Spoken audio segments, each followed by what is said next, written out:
إياك تربي ابنك قدام الناس، لأنك مش بتربيه، أنت كده بتكسره. لكل أب وكل أم، إياك تربي ابنك قدام الناس. إياك تزعق له في الشارع أو تضربه في مكان عام أو تفضحه قدام قريب أو غريب، لأنك في اللحظة دي أنت كده مش بتعلمه الأدب، أنت بتكسر قلبه وبتعلمه الخوف والعار. وصدقني، اللي بتكسره جواه النهارده مش هيعرف يرممه لما يكبر. يعني من كام يوم أنا شفت أب في مطعم ابنه وقع العصير على الترابيزة بالغلط. الأب ده زعق بصوت عالي للولد ومسكه من دراعه وضربه قدام كل الناس. صدقني، الطفل وشه احمر وعيونه دمعت، بس مش من الزعيق، من الكسوف من الناس.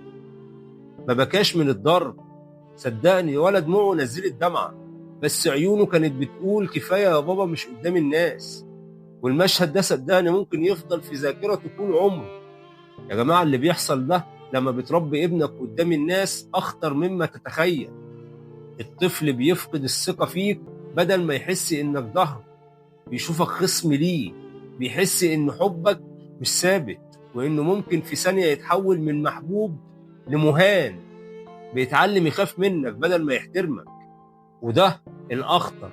وده بيعلم الطفل إنه يستخبى من غلطه بدل ما يعترف بيه.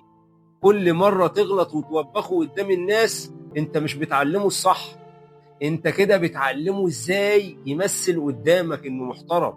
الطفل اللي اتفضح مش بيتربى، ده بيتوجع، واللي بيتوجع وهو صغير بيكبر ووجعه ساكت، لكنه بيتدمر جواه كل احساس بالامان. خدها قاعدة في حياتك يا كل اب وكل ام: صوب على انفراد وامدح على العلن. لما ابنك يغلط خده على جنب، فيها ايه لما تاخده على جنب وتتكلم معاه بهدوء وافهم منه ليه عمل كده. يا كل اب وكل ام، ابنك مش محتاج يسمع صوتك العالي، ابنك محتاج يسمع انك بتحبه حتى لو هو غلطان. لان التربية مش في لحظة انفعال، التربية رحلة احتواء للطفل. الناس اللي حواليك هتنسى الموقف بعد دقيقة، لكن ابنك هيفضل فاكر اليوم اللي اتكسف فيه قدام الناس. فكر قبل ما تزعل، فكر قبل ما تبوخ ابنك قدام الناس، فكر انك بتربي روح بالسلوك. خليك الاب اللي ابنه لما يغلط يروح له، مش الاب اللي ابنه لما يغلط يستخبى منه. لان التربية قدام الناس مش تربية، دي جريمة في حق البراءة.